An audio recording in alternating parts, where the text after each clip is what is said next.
Let's talk about why women fear Islamic laws. From my understanding, they don't fear the law itself, but fear the ill representation of Islamic values. Islamic governance has become a taboo because countries like India, Pakistan, and Bangladesh have made Islamic law their own way of giving men a false masculine idea, creating a patriarchal society where men hold a higher position. The problem doesn't originate from Sharia law itself. The problem was never Islam or its own rules or regulation. However, when discussion about implementing Islamic governance arises, we often witness a certain level of misogynistic behavior from men. There is an excessive focus on controlling women and imposing boundaries on them. Sometimes it looks like their whole conversation, or we can say the whole plan, revolves around women. This does not truly reflect the principle of Sharia law. Rather, it reflects the cultural mindset of our subcontinent.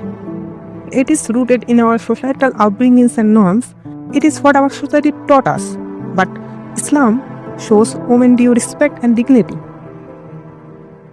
They misrepresent Islamic values, glorify false and controversial hadith. They forgot the pillars of Islam while giving more values to what women should be like. This is the main cause of our fears. Moral policing is not the responsibility of a democratic country. They are the servants of civilians.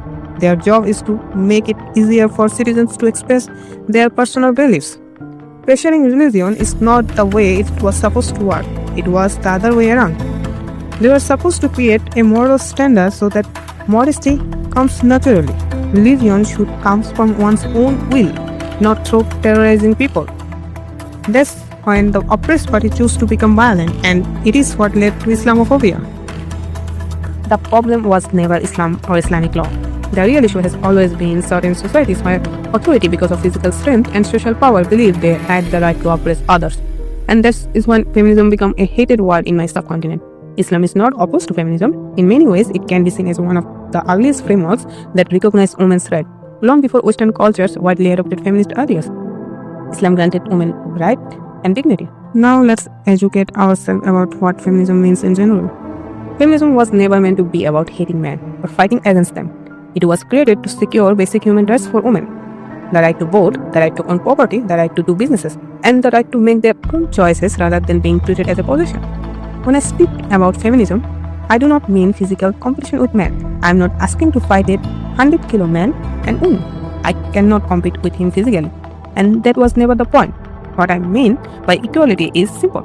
When I do something for my own mental health or my happiness, I should not be questioned or interfered with. My choices are not open for control. Men and women need each other. That is why God created genders and emphasized companionship. Men and women aren't meant to fight one another. They are meant to coexist with respect. I'm 26 years old and live with my parents. They know I do not enjoy household work. I like going out, meeting new people, developing skill, and being out in the world.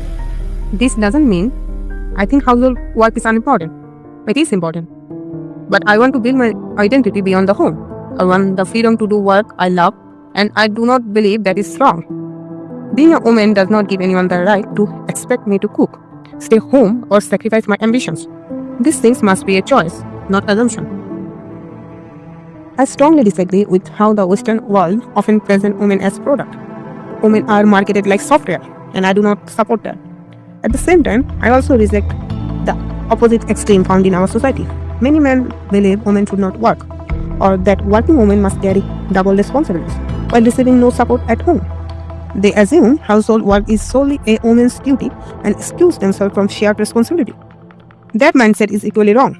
No one has the right to decide how another person should live their life, what they should believe, or what choices they should make. Oppression can't be justified by claiming it is what it was intended to be. Our society has been running on a 4,000 years old script. Patriarchy is so deep in the bone that many men can't stomach a woman in charge. They don't want to give women opportunities. Here's the thing. We have educated our children, sure, but what they have seen at home, that's the footage they can't unsee. That's why they cling to the idea that women should stay exactly as they have always been, because anything else feels completely foreign, threatening. They will say she's just a woman and use those 4 words to slam every door shut. We talk about equality, and yes, that matters. But when women are constantly being oppressed, you have to go deeper. You have to address the mindset first. Change what people believe is possible. Otherwise, you are just rearranging furniture in a house built on the same old foundation.